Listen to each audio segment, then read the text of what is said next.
चलो ठीक है। तो विद्युत धारा साइंस कौन सा चैप्टर पढ़ रहे हैं? विद्युत धारा पढ़ रहे हैं, ठीक है। तो विद्युत धारा में तो दो देखो, परावर्तित धारा, दिष्ट धारा में अंतर बताना है। परावर्तित धारा क्या है, दिष्ट धारा क्या है, ठीक है। तो परावर्तित धारा और दिष्ट धारा में क्या करना, कॉपी को दो बांट लेना है इस टाइप से। जब भी पूछेगी ना अंतर बताइए तो कॉपी को दो डिवाइड कर लेगी, ठीक है। करने के बाद क्या करना है, जो परावर्तित धारा में क्या होता है, एक देना धारा का मान तथा दिशा समय के साथ दोनों ही बदला जाता है। तो इसमें क्या होता है, दोनों ही बदलता है समय के साथ में, समझिए ना, तो दोनों ही बदलता है। और इसमें क्या होता है, केवल धारा का मान ही बदला सकता है, अर्थात दृष्टि धारा एक ही दिशा में वो बहती है। कौन? दृष्टि धारा, समझ गई।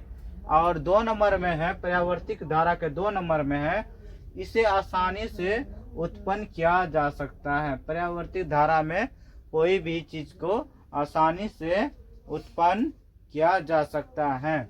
और इसमें जो होता है, इसमें उत्पन्न करने में बहुत कठिनाई होती है। ये दिष्ट धारा है, समझ गया ना। दिष्ट धारा में कठिनाई होती है और परावर्तित धारा में आसानी से होता है। आसानी और कठिनाई अलग होती है, ठीक है। तो इस 3 नंबर में इसे आसानी से डीसी में बदला जा सकता है, एसी से डीसी, ठीक है। एसी से डीसी में आसानी से हम बदल सकते हैं परावर्तित धारा को।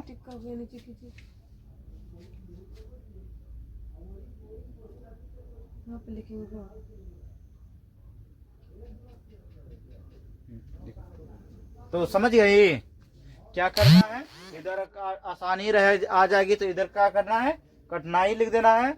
और इधर एसी है तो इधर एसी से डीसी में बदल सकते हैं, और इधर एसी को डीसी बदलने में कठिनाई होती है, बहुत ज्यादा इसमें कठिनाई होगी कोई भी चीज को, समझ गए ना।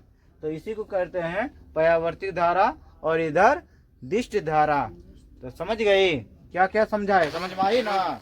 ठीक है, आगे का चलते हैं, समझ गई ना, कोई दिक्कत है?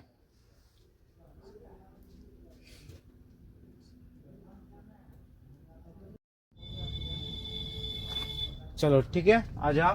फ्यूज क्या होता है, फ्यूज समझती है, जैसे हम लोग लगाते हैं ना, ये वाला जो ये वाला है, समझ में आई ना, इसे लगाते हैं, उससे एक तार आती है बिजली। जैसे कोई चीज का शॉर्ट वोट लगा तो क्या सबसे पहले कौन उड़ेगा, फ्यूज, ठीक है। फ्यूज अगर नहीं रहा तो सीधे राम नाम सत्य है। तो फ्यूज के बारे में समझते हैं। तो फ्यूज क्या होता है, ये फ्यूज यह शीशे और टीन से बने होता है। फ्यूज जो होता है शीशा और टीन से, दोनों धातु से मिलकर बना होता है। मिश्र धातु, जब धातु एक धातु से कोई और धातु अगर मिलता जुलता में आ गया, उसी को हम कहते हैं मिश्र धातु, ठीक है। तो धातु देखो, शीशा और टीना अगर मिला हुआ रहता है वो कम गलता है, इसलिए फ्यूज का तार, ये फ्यूज कम गलेगा। तो पतला तार होता है जो विद्युत परिपथ में शॉर्ट सर्किट होने वाले हानियों को वो बचा लेता है, समझ गई।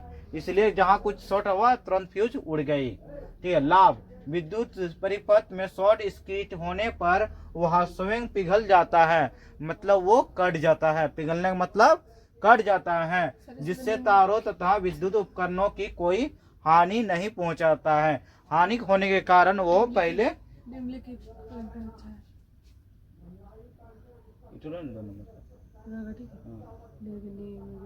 ठीक है।